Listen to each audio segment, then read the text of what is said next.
Сұлтан Қалиев, ойын түбі. Сейітке мен ағамын, жасым үлкен шамалы. Мен мектепке барамын, Сейіт енді барады. Мен мұғалім, ол шәкірт. Болып бірде ойнадық. Жүрді мені шаршатып, жаза алмай қойды әріп. Онысына көнбедім, қайталаттым қанша рет.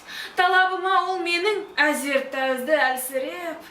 Қиналсам да соншама, секкенім жоқ, тоқтап шықап. Тіліне ауыр болса да, жаттат қыздым көп тақпақ.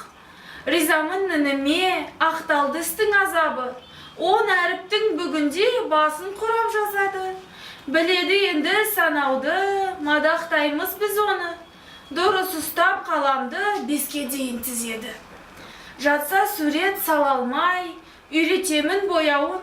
Тексеремін де аямай, 4 пен 5-ті қоямын.